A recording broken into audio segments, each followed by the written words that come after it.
Still on security, here's a book that might interest you. It's titled Policing in Nigeria, My Story. It was written by Samuel Adetuyi, a lawyer and retired commissioner of police in 3 different states of the country. It's an autobiography that provides a rare glimpse into the inner operations of the Nigeria police and told by a man who spent 35 years in the organization. He joined us for a review of his book. I'll be showing you that very soon. You might want to look out for it. But before then, here's a reading by him from his book. We must consider the fact that when criminals plan to commit a crime and when they eventually do, the police are never invited.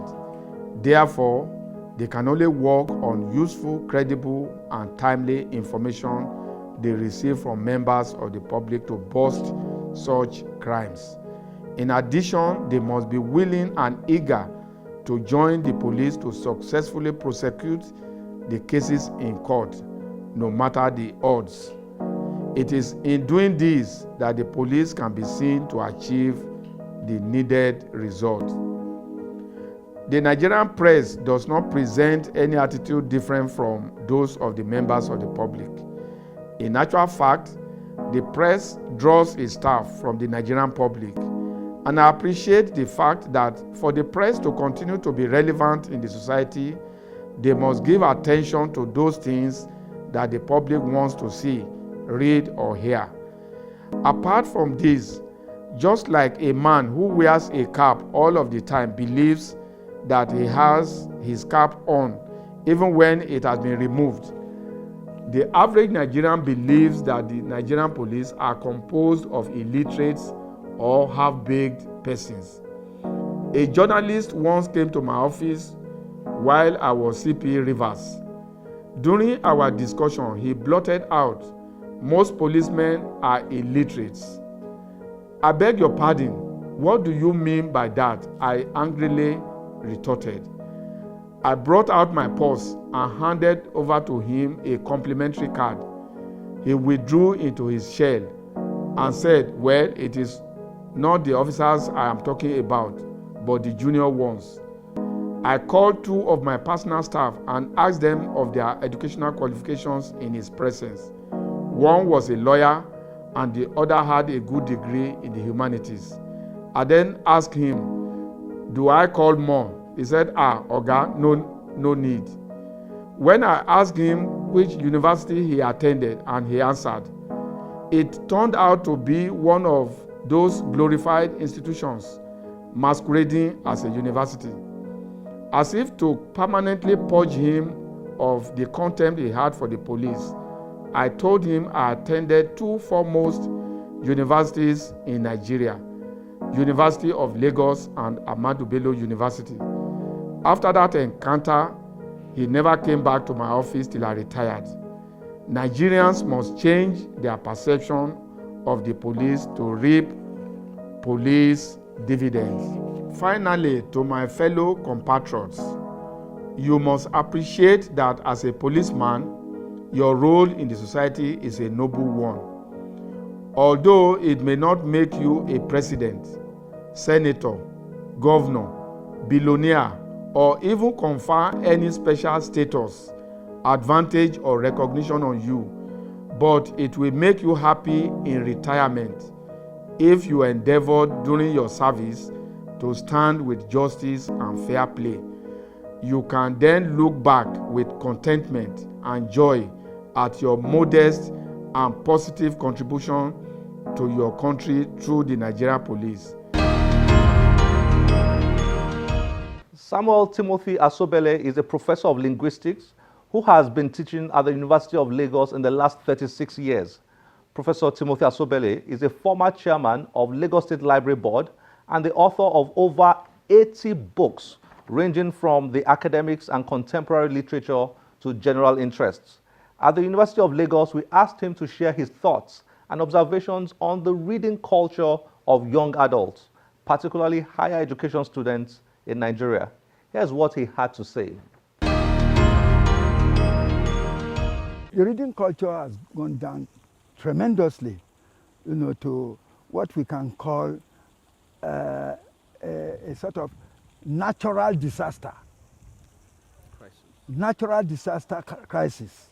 That is how I'm going to paint the reading culture in our primary schools, in our secondary school, and in our university.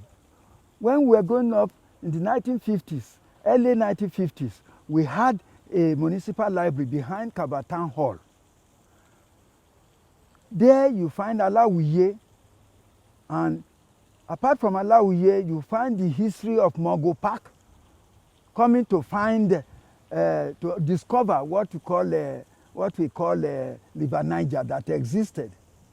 So the library assistant in 1950, let's say 1956, when I was able to read, because I was 5 years old, then you have to be able to put your distance to be able to read. And since all the headmasters were living in my father's house, so my average knowledge of reading was higher. And that's why we're saying that those poems were written in Yoruba and we're enjoying them.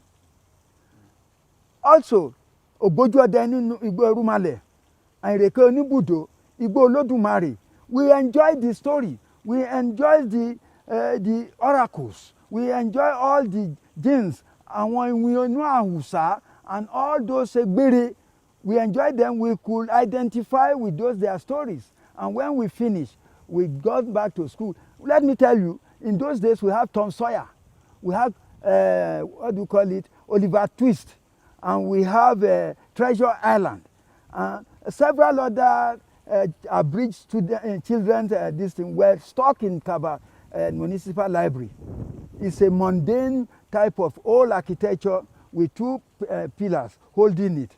We enjoy those stories there because we can identify with Oliver Twist, we can identify with Tom Sawyer, we can identify with Treasure Island, that orphan boy that was there, and Captain Billy Bones. We could identify with their stories. So the teachers were committed in asking us to go to the library to go and read. And when we'll come, the best reader on Monday, they only come on Monday, they will give us a prize.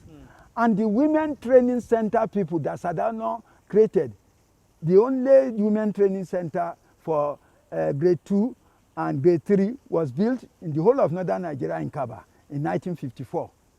So the ladies will give us another assignment to read up Adetuyi.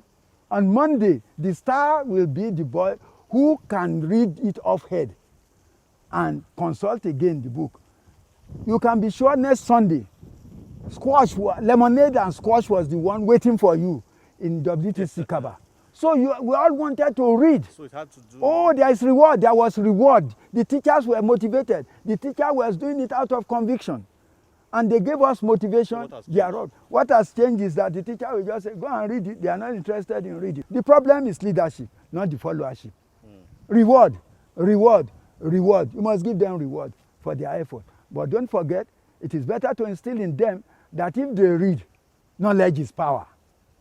Knowledge is power. Let them know knowledge is power. That if they read, they'll be the best. And they should be the best God made them to be in life. So who are you reading for? You are reading for your own self-actualization. You know, not for anybody, but for your own success in life. Well, I hope you have enjoyed today's show. As always, please join us on any of our social media platforms displayed on your screen. I am Olakunle Kasumo. Remember, one great book can change your life. Bye-bye.